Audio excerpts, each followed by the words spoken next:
بسم اللہ الرحمن الرحیم۔ السلام علیکم ناظرین، امید ہے آپ خیریت سے ہوں گے۔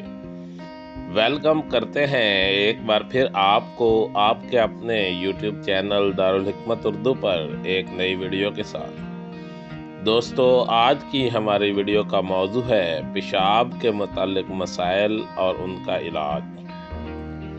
دوستو، یورین انفیکشن گردوں، مثانے، پیشاب کی نالی اور پیشاب کے نظام کے کسی حصے میں انفیکشن کی وجہ سے ہوتا ہے۔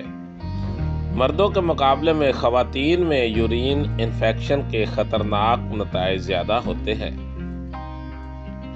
مثانے تک محدود انفیکشن تکلیف دہ تو ہوتا ہے لیکن اتنا خطرناک نہیں ہوتا، تاہم اگر یہ انفیکشن بڑھ کر گردوں تک پہنچ جائے تو سنگین نتائج کا سامنا ہو سکتا ہے۔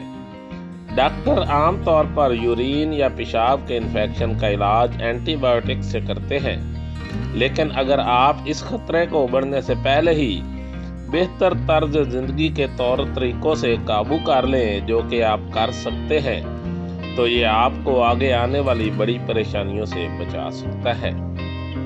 دوستو، اب بات کرتے ہیں اس کی علامات کی۔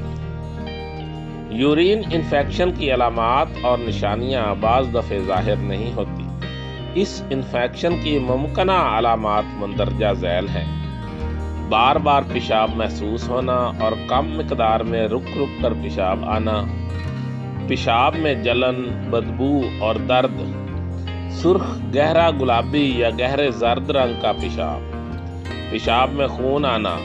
اس کے علاوہ گردوں کی سوزش، تیز بخار، متلی، قے اور سردی بھی اس کی علامات میں شامل ہیں۔ دوستو، اب بات کرتے ہیں اس کی وجوہات کی۔ عام طور پر یورین انفیکشن بیکٹیریا کی وجہ سے ہوتا ہے۔ بیکٹیریا پیشاب کی نالی کے ذریعے جسم میں داخل ہوتا ہے اور مثانے میں جا کر پھیل جاتا ہے۔ یہ بیکٹیریا جسم میں داخل ہو کر تیزی کے ساتھ پھیل جاتا ہے اور اس کے بعد یہ جراثیم پیشاب کی نالی میں انفیکشن پھیلانے کا مکمل طور پر بندوبست کر دیتے ہیں اور تیار ہو جاتے ہیں۔ اگرچہ پیشاب کا نظام اس طرح بنا ہے کہ یہ بہت چھوٹے حملہ اور جراثیموں سے بچ سکتا ہے، لیکن یہ دفاعی نظام بعض اوقات کام نہیں آتا اور جراثیم افزائش میں کامیاب ہو جاتا ہے۔ دوستو، اب بات کرتے ہیں اس کے گھریلو ٹوٹکوں سے علاج کی۔ نمبر 1، مولی کھانے سے پیشاب کی سبھی بیماریاں دور ہو جاتی ہیں اور مولی جگر اور مثانہ کی گرمی کو دور کرنے میں بھی مؤثر ثابت ہوتی ہے۔